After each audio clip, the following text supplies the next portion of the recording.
Oi, meus queridos, sejam muito bem-vindos a mais um TV Pet Show.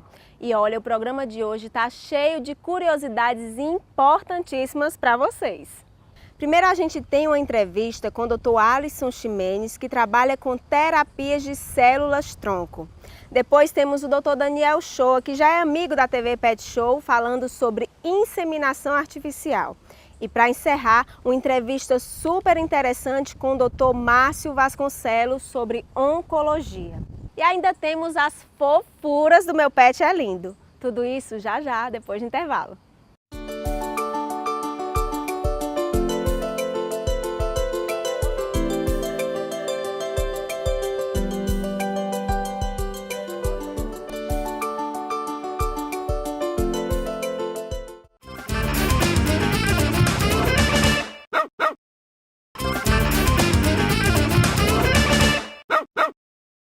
Eu estou aqui com o Dr. Alisson Ximenes, médico veterinário, que é membro da CuraVet, atuando com terapia com células-troncos em cães e gatos aqui em Fortaleza.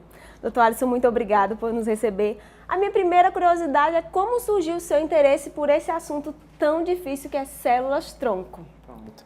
Desde 2015, eu já venho trabalhando com célula-tronco. O interesse veio a partir de um paciente meu que fazia tratamento fisioterápico e a gente não tinha visto uma boa evolução só com a fisioterapia. E aí pensamos em utilizar a terapia com célula-tronco. Naquele momento não tinha ninguém em Fortaleza, nem ninguém no Nordeste que estivesse atuando com a terapia. E aí eu acabei indo para São Paulo, e aí fiz um curso, e aí desde então, desde 2015, a gente tem tratado pacientes não só de Fortaleza, mas aí a gente já foi inclusive para Natal e para Recife tratar pacientes também com célula-tronco lá.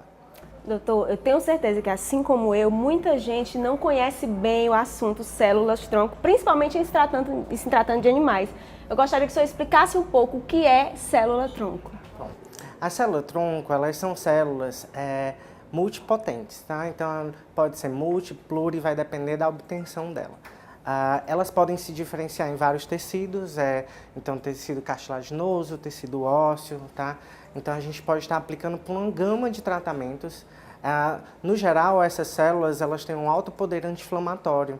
Então, para tratar patologias que têm inflamação, elas também trabalham questão imune, então a gente pode também trabalhar a questão imune.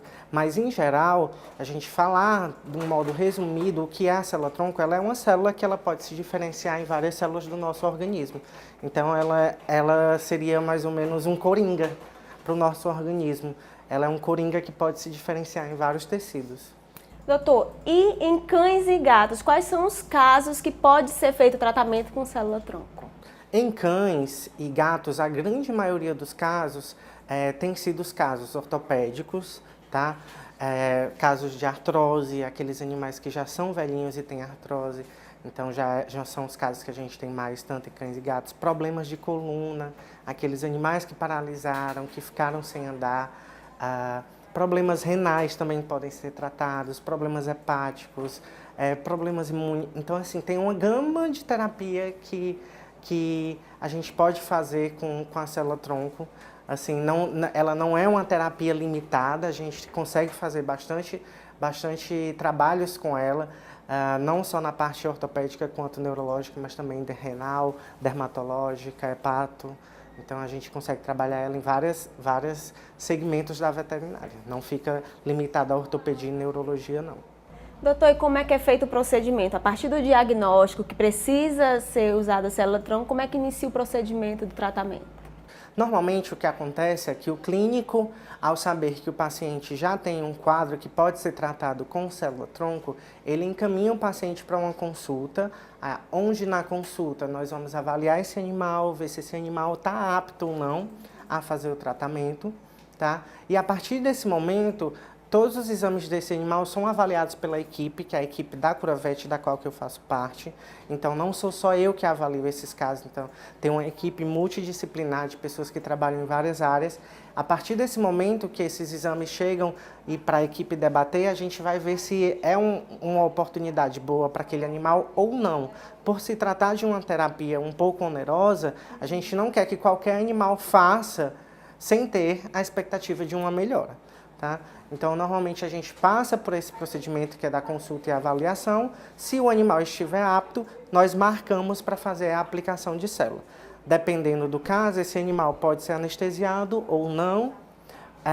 Alguns casos toma como se fosse uma medicação endovenosa e em outros a gente vai fazer a aplicação intraarticular ou no sítio de dor. Tá? Por exemplo, se ele tem uma dor no joelho, nós aplicamos no próprio joelho. Doutor Alisson, mais uma vez, muito obrigada. Eu gostaria que o senhor encerrasse falando um pouco das outras áreas que o senhor atua. Pronto. Além da terapia com célula-tronco que eu trabalho desde 2015, eu trabalho com a parte de fisioterapia e ortopedia, tá? Que eu trabalho já desde 2012. Associado a isso, eu também fiz cursos de neurologia e desde 2015, junto com as células-tronco, eu também trato pacientes neurológicos. Atualmente eu estou finalizando um curso de acupuntura para também tratar animais. Então, é uma área fascinante. Eu gosto muito dessa parte de terapias complementares e cada vez mais eu estou tentando me aperfeiçoar para trabalhar nisso e oferecer sempre o melhor para os pacientes. Gente, vocês viram a importância do tratamento com células-tronco? E depois do intervalo a gente tem um papo com o Dr. Daniel Shoa sobre inseminação artificial. Não sai daí!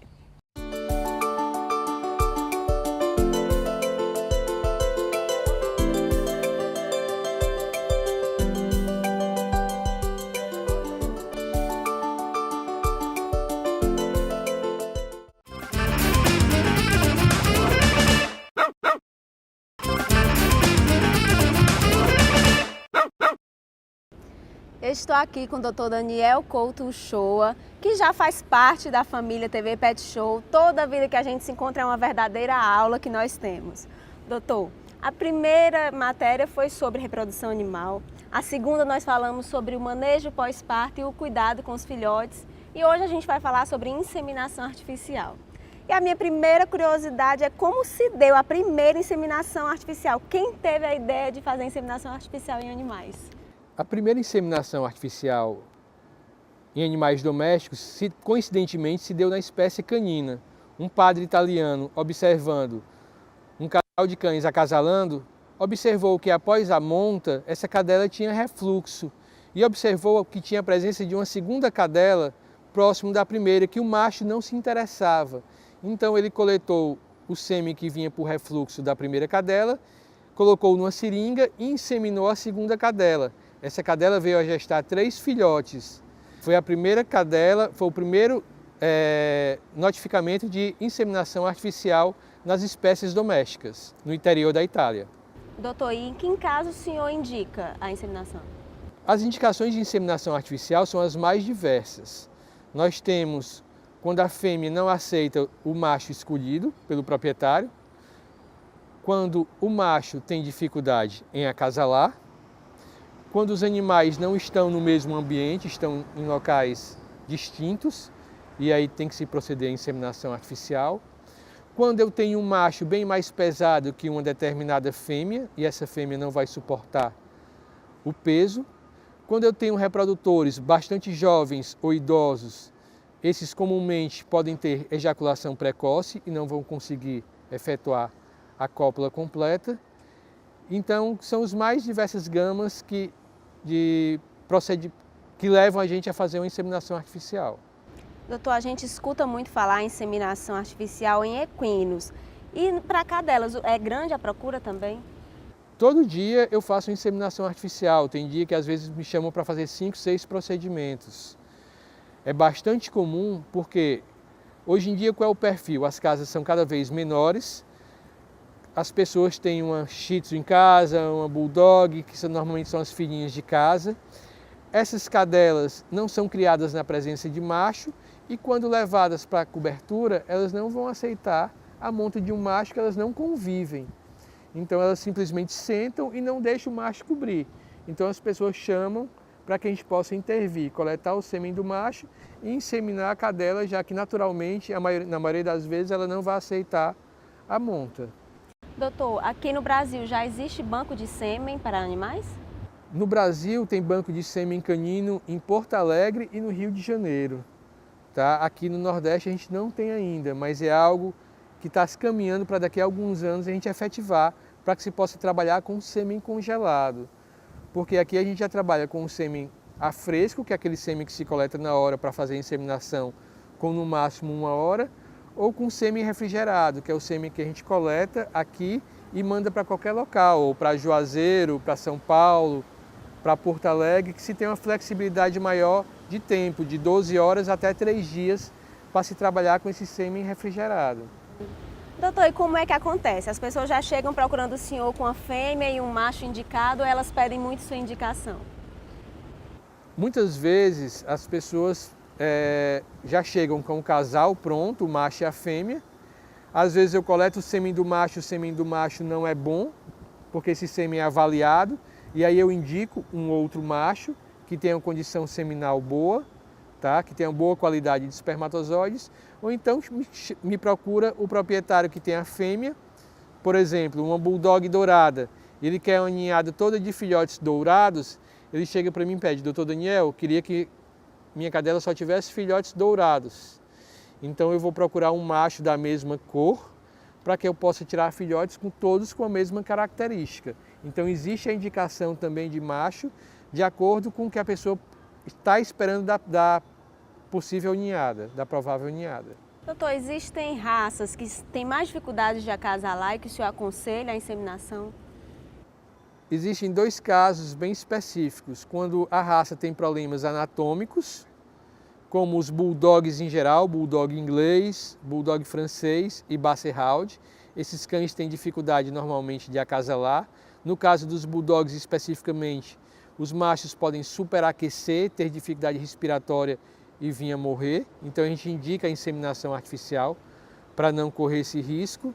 E no caso de raças com problemas temperamentais, como o American Pitbull Terrier ou Pitbull, que ocorrem muitas brigas de fêmeas com machos e as pessoas fazem a opção pela inseminação artificial. Doutor, só mais uma curiosidade. Qual foi a maior ninhada obtida pelo senhor numa inseminação artificial? Foi uma com machinho napolitano com 18 filhotes. Tá? Durante a mesma época também, coincidentemente, a gente inseminou uma Rottweiler que teve 16. Então, ninhadas grandes chegam a aparecer. As cadelas não fizeram tratamentos hormonais, não fizeram... Foi um procedimento normal. Se fosse monta natural, também teria a mesma quantidade de filhotes. Tá? O grande X da questão é porque ela foi inseminada no momento correto.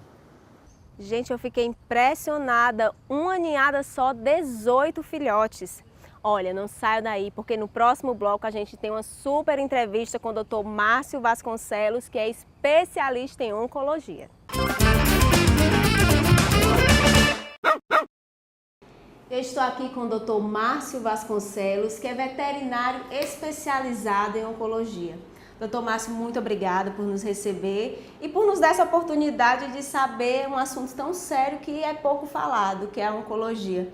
E a minha primeira curiosidade é como funciona a oncologia veterinária.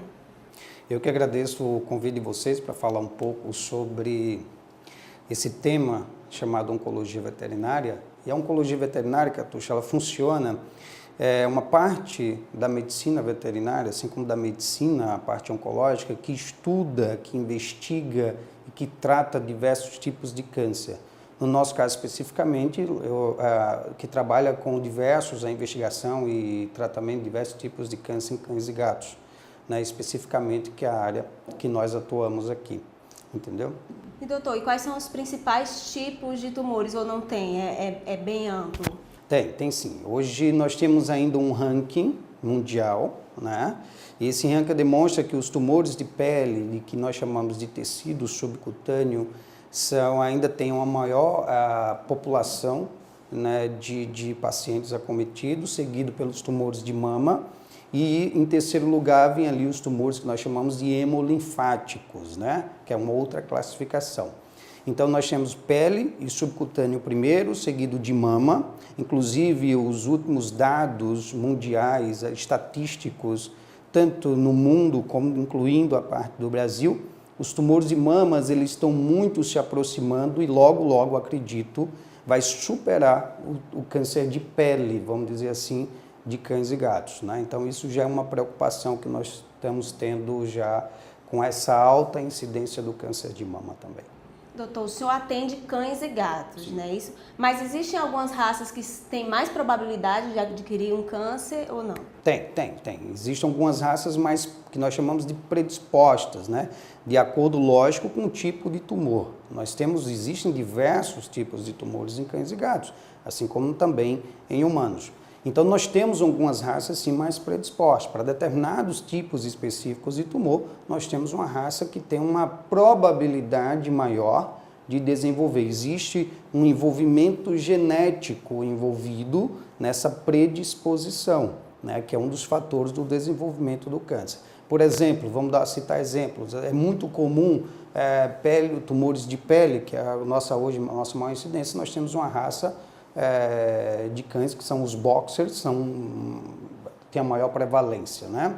Por exemplo, em tumores de mama, que também nós temos uma incidência altíssima, conforme relatei aqui, as cadelinhas da raça Poodle, por exemplo, são campeãs, seguido aí de Cocker Spaniel, de pastores alemães, também tem uma predisposição muito grande. Embora quero deixar bem claro que qualquer raça está suscetível a desenvolver, lógico, um câncer de pele, um tumorzinho de pele ou um câncer de mama. Nós estamos falando aqui de predisposição, mas qualquer raça está suscetível a ter a doença sem nenhum problema.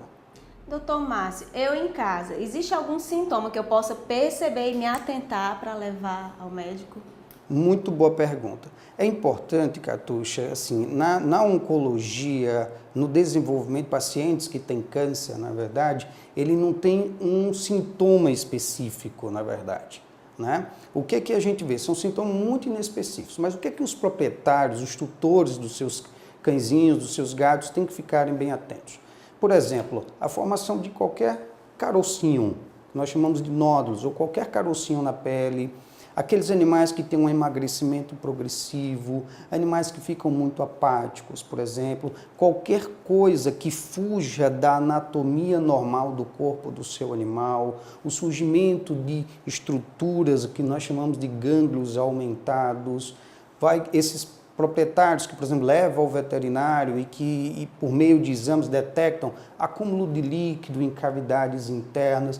Então, eles têm que ficar bem atentos a esses sinais. Não são sinais específicos, mas são sinais que os tutores devem ficar muito atentos e aí sim levar ao veterinário ou ao veterinário oncologista para que possa, sim, estar tentando ali fechar um diagnóstico mais preciso.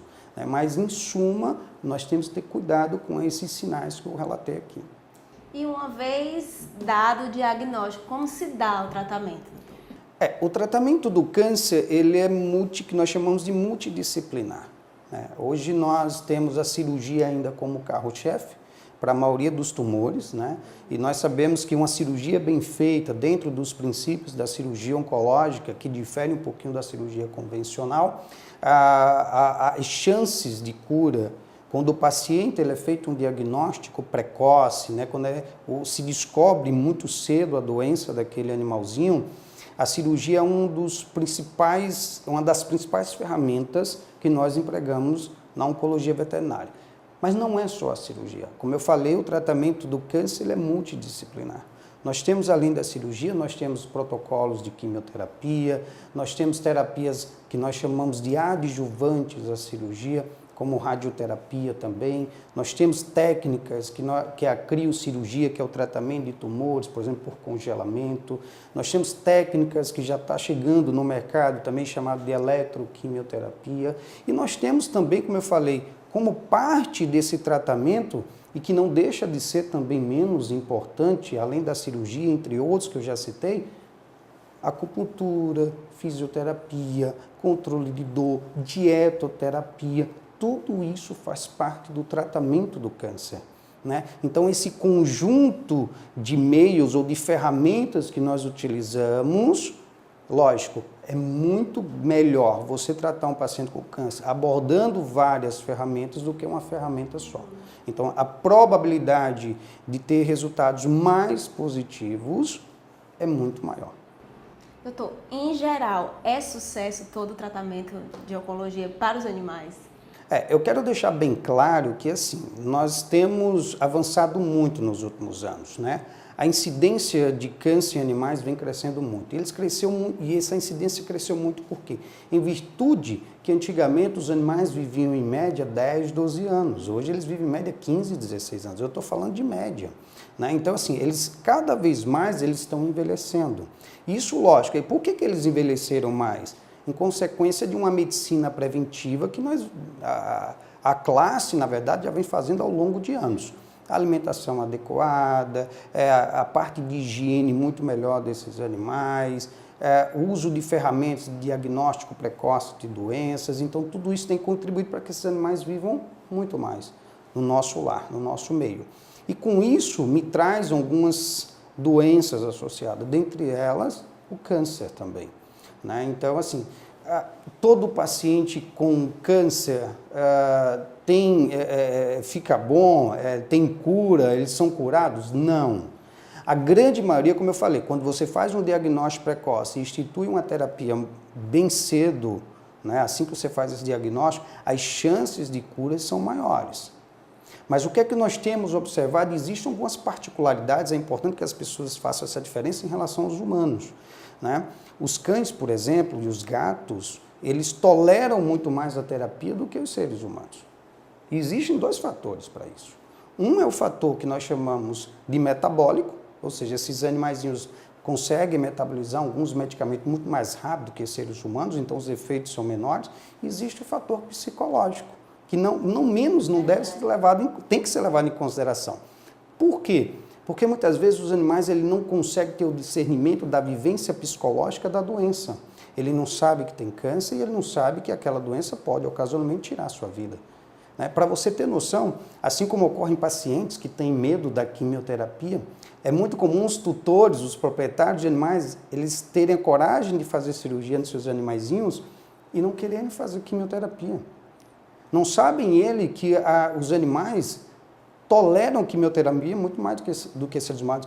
Estima-se que apenas 5% dos cães e gatos tratados com quimioterapia terão efeitos colaterais. 5% é uma taxa muito pequena. Então, assim, é como eu digo, todo paciente, todo animalzinho com câncer ficará curado. Nós temos tido uma taxa de sucesso muito grande. Como eu disse, quando você associa várias terapias. Mas nem todos a gente consegue curar. Mas o que a gente consegue muitas vezes, Catuxa, é promover uma melhor qualidade de vida. Quando os clientes chegam ao nosso consultório com diagnóstico de câncer, ou fazemos o diagnóstico de câncer, o principal objetivo é promover qualidade de vida. É iniciar um tratamento que possa levar aquele paciente à cura e, quando não, aquele paciente possa viver muito mais tempo com qualidade. Tá certo? Então, esse é o nosso principal objetivo no tratamento do câncer. Doutor, uma pergunta que eu sei que o senhor já deve ouvir demais. Uma cadela que muitas pessoas chegam, eu faço a esterectomia que tu vai prevenir que ela tenha um câncer de mama ou de útero. Isso é verdade ou é mito?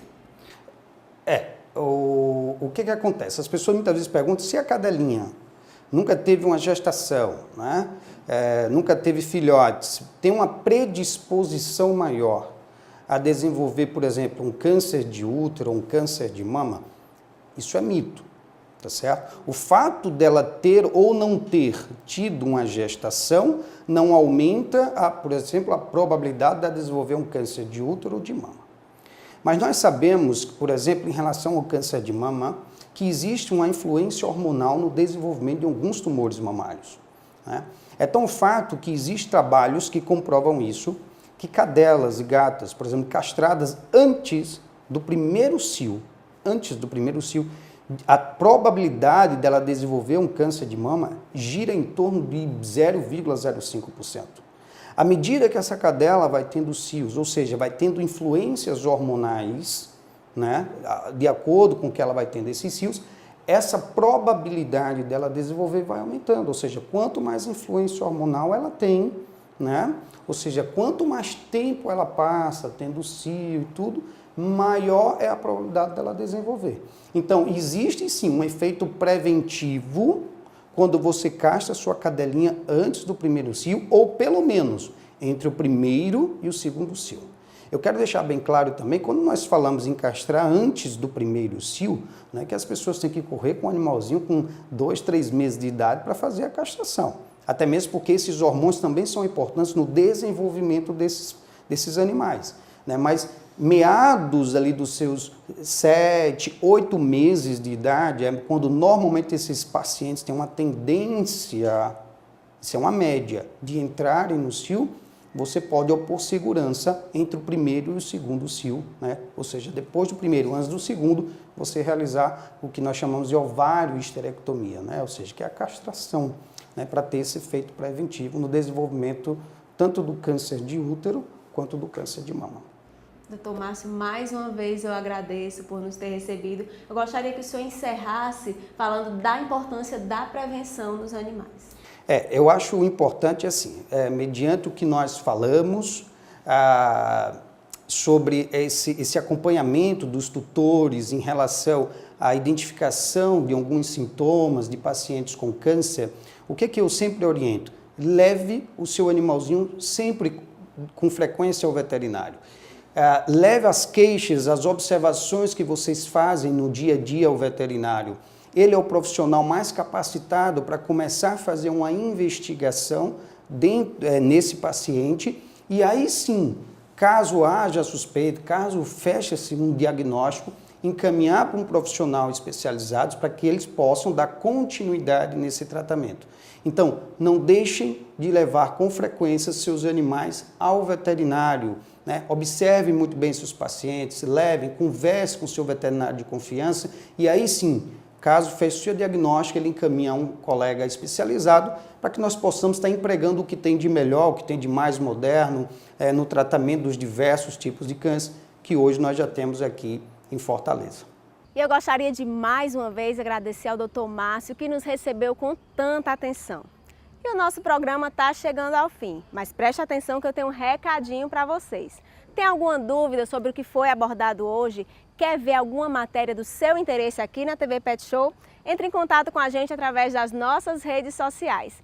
E quer que seu pet apareça aqui no Meu Pet é Lindo? Faz um vídeo ou foto com ele e manda para o nosso WhatsApp que ele aparece aqui na TV Pet Show.